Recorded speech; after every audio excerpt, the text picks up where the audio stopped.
don't know. Who's in charge here? I am. So, can you tell me what happened?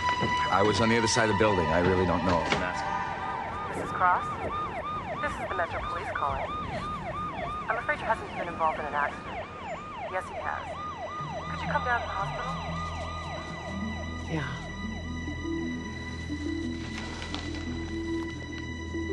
Well, it appears we have a problem here. Dr. Howard. Mrs. Cross. Dr. Howard.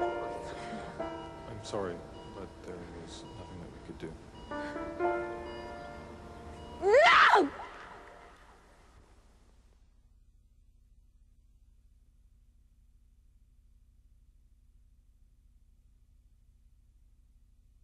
As an employer, are you aware of your responsibilities under the WCB Act?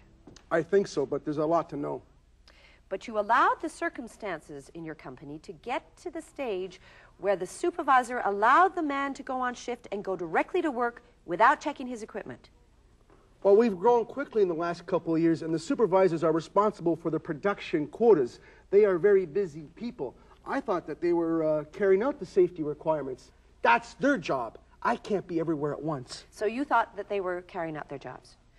Do you realize that under the WCB Act, you and your supervisors are responsible for the safety of your employees? Yes, but... Are you aware that this accident occurred as a result of lack of attention to safety in your company? Do you think that safety is a job for someone else? Now listen here. Under the Act, you are responsible for the safety of your employees. Your supervisors are required to carry out that responsibility on a day-to-day basis. They also can be prosecuted and fined.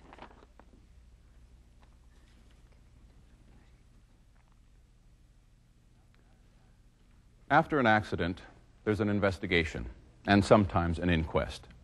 The players in the accident are brought in to testify at the inquest. The owner is the one who has to answer. It's not very pleasant, but the way the system works, if you have accidents, you pay.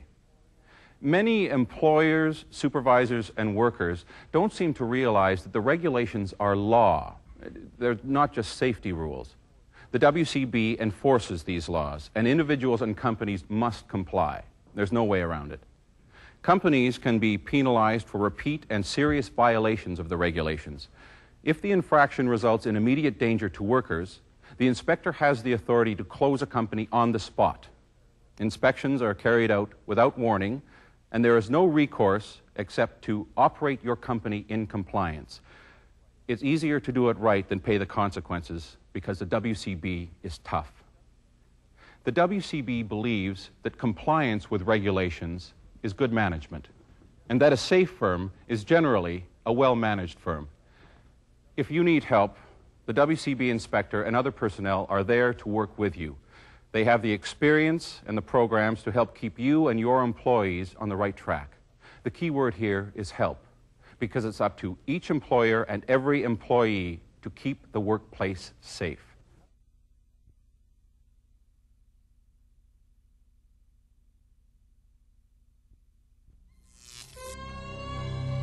I was a quad from the start. I couldn't do a single thing.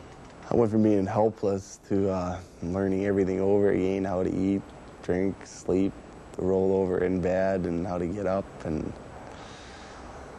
Can you feel that when you suddenly get a spasm? And Every movement hurts. It's been a year since Leighton was electrocuted. Life is a miracle.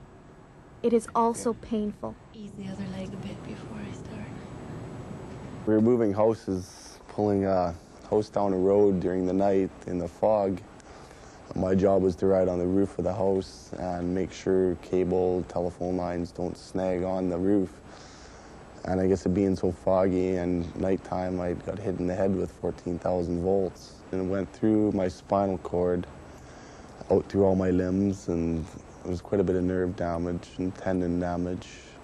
Have you tried walking with your ankle splints? Right first, Yeah. how high you want it to go. Progress is slow and frustrating, but Leighton endures it because he wants to walk again. Malcolmili will never walk again. He is in this wheelchair for the rest of his life. Both of his legs were amputated at the hips because of an accident at his first job after high school.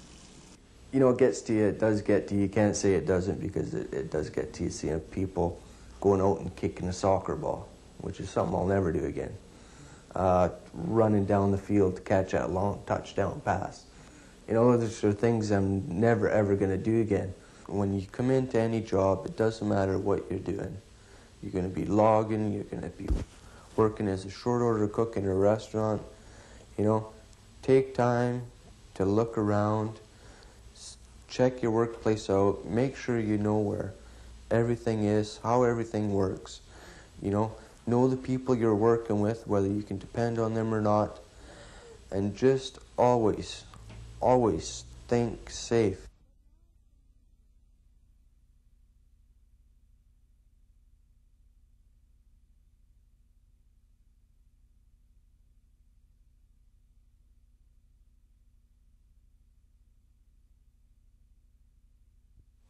The Workers' Compensation Board processes an average of 200,000 claims a year in British Columbia.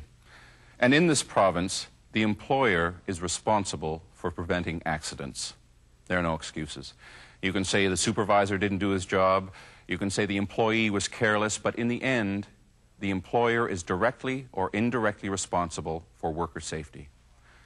In one case in Chicago, 3 principals of a company were charged with murder for willfully or knowingly exposing workers to open vats of cyanide. In the first action ever taken in Canada against a company official, a general manager in Quebec was sentenced to 10 years for the death of an employee. These examples are extreme, but they're real. And even though the laws are different in British Columbia, an employer must be aware of his responsibilities. They are clearly set out in the WCB Occupational Safety and Health Regulations. These regulations are law. And the Occupational Safety and Health Policy and Procedure Manual is an employer's most dependable guide and information resource. Luckily, most employers work hard to prevent accidents and to comply with the regulations. For those who don't, the results can be unpleasant.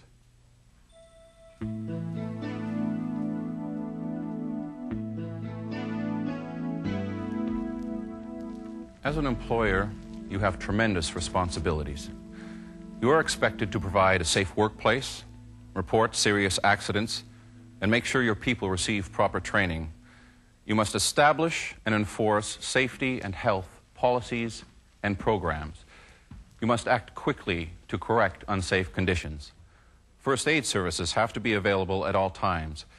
You are expected to support the activities of safety and health committees and to evaluate them periodically. And the most important requirement of all, you are expected to set a good example for your employees.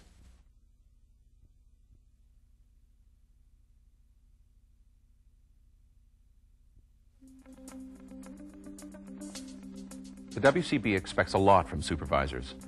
They are responsible for orientation and training of workers, and they have to make sure safe work procedures are followed. A supervisor is required to report accidents and take part in investigations, make sure proper protective equipment is worn, and regular maintenance is carried out on the machines. They look for and correct unsafe working practices or conditions. A supervisor has to look for hazards, deal with troubled employees, update safety rules, ensure compliance with the regulations, ask for suggestions, and above all, set a good example.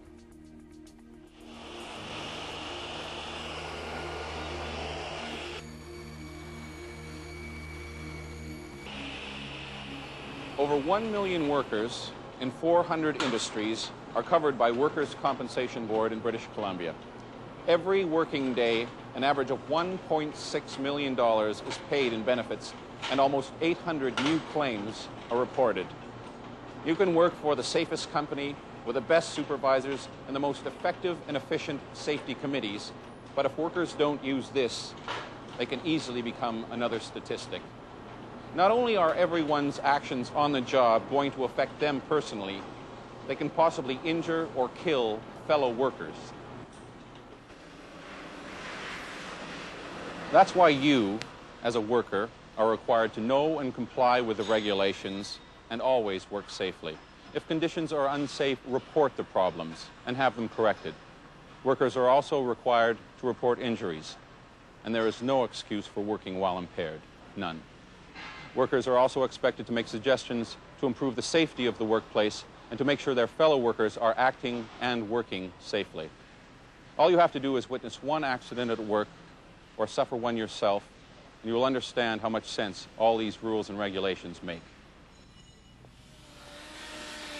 It's the job of the supervisor to ensure workers are instructed, trained, and qualified to work safely, and in fact do work safely. The safety committee helps by monitoring the workplace, advising management, and promoting safety.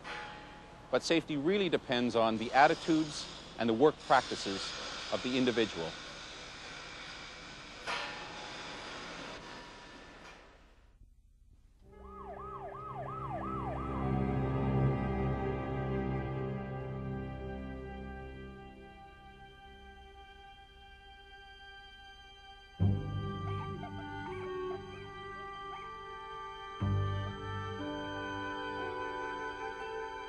Thank you.